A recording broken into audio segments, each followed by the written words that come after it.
पश्चिम बंगाल के कठवा में कोशी ग्राम में सांप के काटने से एक 5वीं कक्षा के छात्र की मौत। शुक्रवार को भी तनाव बरकरार। पूर्व बर्धमान के कठवा के पास स्थित कोशी ग्राम में एक 5वीं कक्षा के छात्र की सांप के काटने से मौत हो गई, जिससे इलाके में तनाव का माहौल बना हुआ है। घटना को लेकर शुक्रवार को भी आक्रोश थमा नहीं। मृत छात्र इंद्रजीत मांझी काटवा के कोशी ग्राम स्थित यूनियन इंस्टीट्यूट का छात्र था। मंगलवार को स्कूल के दौरान इंद्रजीत को सांप ने काट लिया, लेकिन शिक्षकों ने इसे गंभीरता से नहीं लिया। स्कूल प्रशासन द्वारा समय पर अस्पताल न ले जाने के कारण उसकी मौत हो गई है। घटना के बाद गुरुवार को जब स्कूल खोला गया तो मृतक के परिजनों और गाँव वासियों ने स्कूल के सामने जमकर विरोध प्रदर्शन किया।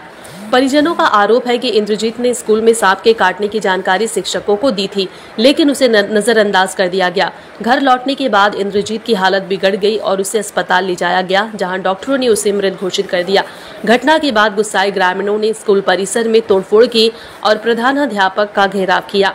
मृतक के पिता कार्तिक मांझी, जो एक मजदूर है, ने कहा है कि अगर स्कूल प्रशासन ने समय रहते मेरे बेटे की बात पर ध्यान दिया होता तो आज वह जिंदा होता।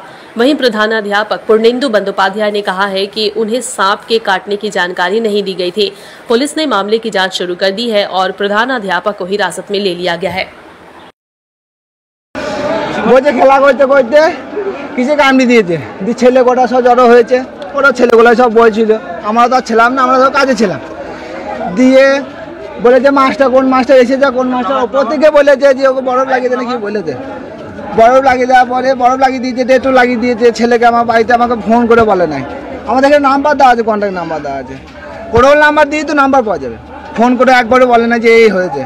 ছেলে যেরকম প্রাইভেট যেরকম বাড়িও পাঠিয়ে দেয় না, যে বাড়ি পাঠিয়ে দিলে সন্দেহ হতো, হ্যাঁ যে কেন এখন বাড়ি এলি, সেটাও আমরা জানতে পারতাম। তারপরে যখন ছুটি হয় তখনই গিয়েছে বাড়ি, যে টাইমে ছুটি হয় সেই টাইমে গিয়েছে। একটু ঘুরে এসেছে, দুটি ভাত খেয়েছে।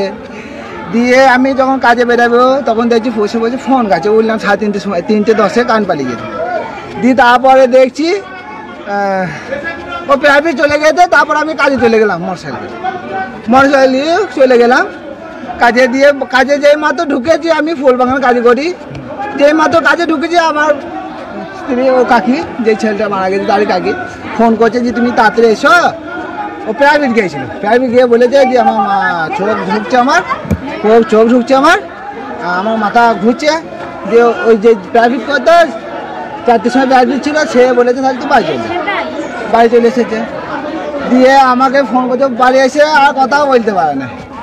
ও তখন সব উঠে গেছে, ও সব কোনো কথা বলতে চাইছে, তবু কথা বলতে পারছে না। আমাকে ফোন করলাম, সঙ্গে সঙ্গে চলে এলাম। আমি বললাম গ্যাস হয়েছে হয়তো, গ্যাস হয়েছে হয়তো। আমি ফ্যান দিলাম, লাইট দিলাম, দিয়ে সঙ্গে সঙ্গে গাড়ি বললাম, গাড়িতে বলে চলে এলাম। এইখানে আমাদের হাতুড়ি ডাক্তার আছে, কোশিগ্রাম আমার হাতুড়ি ডাক্তার আছে। দিয়ে হাতুড়ি ডাক্তার কোলে নিয়েছি, কোলে নিয়ে যাওয়ার পরে এখানটা নিয়ে গেছি ডাক্তারের কাছে। ডাক্তার চা খেতে গেছে, আরও ছিল সব, ওর ডাক্তার ডাকছে। আমি কোলে করে ধরিয়ে যাচ্ছি, ছেলেকে নামাই নাই। তখন দেখছি এই গুইলের কাছে ফুলে গিয়ে ধর একটু সামনে রক্ত বেরিয়েছে। আমি তখন বৌদিকে ডাকছি, বৌদি এই হয়েছে গো, ও পড়ে গেছে, কোথাও কোথাও বড় আঘাত পেয়েছে গো, ওই জন্য মাথা উপর দিয়ে তুলছে গো, চোখ উপর দিয়ে তুলছে গো, তাড়াতাড়ি চলো। আবার তাড়াতাড়ি করে সে যেতে যেতে রাস্তা দিয়ে শেষ। আপনারা কি মনে করছেন? আমি চাইছি হেডমাস্টার কেন আমাদেরকে ফোন করে জানাইলো না, নাম্বার তো দেওয়া আছে, সময় ছুটি দিয়ে দিল না, কোনো ছেলে দিয়ে বাড়ি পাঠাইলো না। মোটরসাইকেল আছে তুই বাড়ি আমার দিয়ে এলি না, কেন দিলি না? আমি চাইছি স্বাস্থ্য, চরম স্বাস্থ্য হেডমাস্টারের। এরপরে ছুটি হয়ে যাবে, কতকে চাপা পড়ে গেল, এক এসো চাপা পড়ে যাবে। ও শাস্তি হোক, শাস্তি হোক, আমি যাবো শাস্তি হোক। আবার ওই ছোট ভাই ছেলে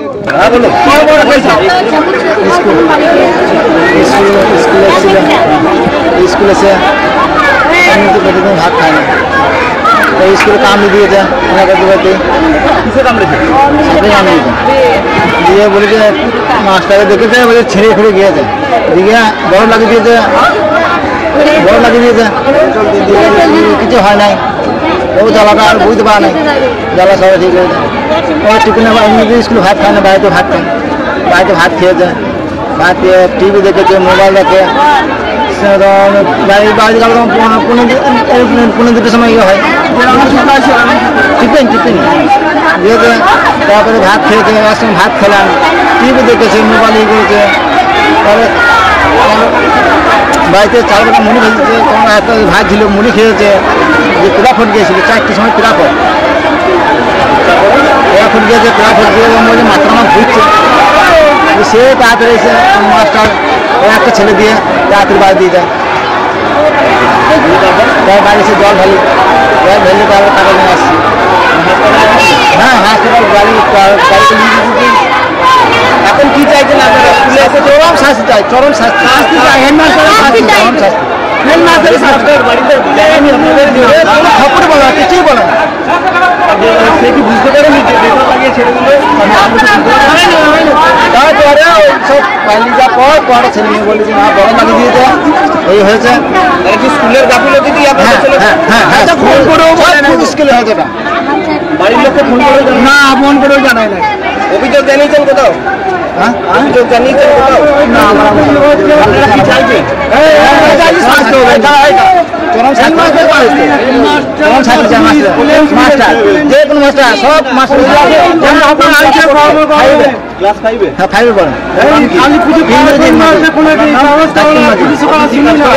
আমি খেতে পেটে খাই। আপনার বাড়িতে কে রয়েছে? ভাই, আমি কেন হয়েছে পরশুদিন আমরা সারাদিন স্কুলে আছি, 10টা থেকে 4টে পর্যন্ত স্কুল, এতগুলো ছাত্রছাত্রী, শিক্ষক শিক্ষিকা, শিক্ষাকর্মী, আমরা বাড়ি গেলাম। সন্ধ্যের পরে হঠাৎ করে ফোন পেলাম যে একটি ছেলে নাকি হসপিটালাইজড এবং মারা গেছে। আমি কোন ছেলে, কোন ক্লাস? বলে ক্লাস 5 এ পরে। কী হয়েছে? তারপরে আমি শিক্ষকদের ফোন করি, নন টিচিংদের একে একে ফোন করি যে কী ব্যাপার, গ্রামের যারা শিক্ষক আছেন তাদের ফোন করি যে কী বিষয়। তো বলে এরকম একটা ছেলে, তারা বলছে নাকি যে ছেলেটিকে কিছু কামড়েছে এবং স্কুলে কামড়েছে। কারণ স্কুলে কামড়ালো কেউ জানতে পারলো না, আমরা কেউ জানতে পারলাম না।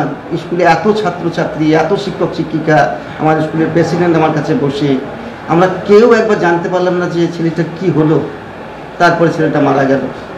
আমরা আশ্চর্য হয়ে যাচ্ছি, অত্যন্ত মর্মান্তিক ঘটনা। আমার এক্সপ্লেন করার মতো অবস্থা আমি নেই যে এতটুকু ছেলে পড়ে গেলে পরে ছেলেটা ছুটে আসে, স্যার ওই পড়ে গিয়েছে, একটু রক্ত পড়ছে, ডেটল লাগিয়ে দিন। আমি ব্যক্তিগত আমার 30 বছর হতে চলে শিক্ষকতা, একটু কিছু হলে পরে, মাথা ঘুরলে পরে আমি তাকে মোটরসাইকেল করে বাড়ি। এই যে বলছে জানিয়েছিল, কাকে জানিয়েছিল? সে কাকে জানিয়েছিল বলুন? কোন মাস্টারমশাইকে জানিয়েছিল? কাকে জানিয়েছিল? মাস্টার ডেটল দিয়েছে। হ্যাঁ, সেটা কে, কাকে, কে দিয়েছে জিজ্ঞেস করুন। কে ডেটল দিয়েছে বা কে বাড়ি যেতে বলেছে, আমি তো সেটা এখনো পর্যন্ত জানি না। আমি এখানে বসে আছি, আমার প্রেসিডেন্ট এখানে বসে আছে 2 ঘন্টা 2.5 ঘন্টা, একবার তো খবর দেবে, আমি তো জানবো। জানার পরে যদি আমি তাকে ব্যবস্থা না করি তাহলে অভিযোগ নিশ্চয়ই থাকবে। আমি এতটুকু কিছু হলে পরে ছুটে যাই। একবার একটা মেয়ে, কিন্তু স্কুলের যে অবস্থা দেখছি তাতে তো সাপ থাকা স্বাভাবিক একেবারে মাঠে ঘাটে। দেখুন, এটা তো প্রচুর বৃষ্টি হচ্ছে এবং লেবার আমার প্রায় লেগেই আছে, 2 দিন অন্তর অন্তর লেবার করা হয় এবং এটা টানা বৃষ্টি হচ্ছে বলে গাছগুলো হয়েছে। আমরা পরিকল্পনাই করেছিলাম যে বৃষ্টিটা থামলে পরে একটা স্প্রে করে গাছগুলোকে নষ্ট করা যায় কিনা, কিন্তু আমি খোঁজ নিয়ে দেখুন আমার অফিস পিয়নদের যে প্রতিনিয়ত আমার লেবার কাজ করছি কিনা। তা আমরা তো কোনো এসে দেখলাম না। খুবই আনফর্চুনেট ঘটনা। আমি ডিফেন্স করবো। আজকে কি হলো? আজকে এসে তারপর প্রেয়ার হলো, প্রেয়ারের পর আমরা কন্ডোলেন্স করবো, নোটিশ লিখছি। তারপরে দেখছি কিছু ছাত্রদের প্লাকার্ড হাতে, তারা আস্তে আস্তে একটা মব এসে তারপর আমার উপরে অ্যাসাল্ট করলো, এগুলো ভাঙচুর করলো। তারপরে কিছু গ্রামের হিতাকাঙ্ক্ষী ছিলেন, তারা আমাকে রক্ষা করেছে, নাহলে আমি হয়তো প্রাণনাশ হয়ে যেতে পারতাম। আমি মাননীয় আইসি স্যারকেও জানিয়ে এসেছিলাম যেরকম শুনছি এরকম একটা অপ্রীতিকর ঘটনা হয়তো ঘটতে পারে, আমি বিষয়টা মাথায় রাখুন। এই পর্যন্ত। এবার স্কুলটা পরিষ্কার হবে? নিশ্চয়ই হবে। মানে একটা ছেলের মৃত্যুর পরে স্কুল পরিষ্কার হবে? প্লিজ ওটা বলবেন না, কারণ হচ্ছে যে এটা আমাদের ডিউটি, আনফর্চুনেটলি ঘটেছে। এটা কোনোভাবেই আমি ডিফেন্স করব না। একটা ছাত্রের মৃত্যু হয়েছে, যেভাবেই মৃত্যু হোক, যেখানেই মৃত্যু হোক, ডিফেন্স করার মতো কিছু নেই। তাহলে এখানে সাপে কামড়ায়নি বলছে? না, আমি বললাম তো আমি তো কিছুই জানি না, এ ব্যাপারে কিচ্ছু জানি না। কোথায় কামড়েছে, সাপে কামড়িয়ে মৃত্যু হয়েছে কিনা, কখন কামড়ালো, এ ব্যাপারে আমি কিচ্ছু জানি না। I know nothing about it. আমার স্কুলের কেউ জানে না, ছাত্ররাও তো জানবে কোন শিক্ষক। এবং পরশুদিন আমার কারেন্ট ছিল না, এখানে কেবল লাগানো হচ্ছে তার খুলে। সারাদিন গরমে আমরা ম্যাক্সিমাম টিচার এবং ছাত্রছাত্রীরা বাইরেই ঘোরাফেরা করেছি, কেউ জানবে না। আপনার কি নাম? আমার নাম পূর্ণেন্দু বন্দ্যোপাধ্যায়।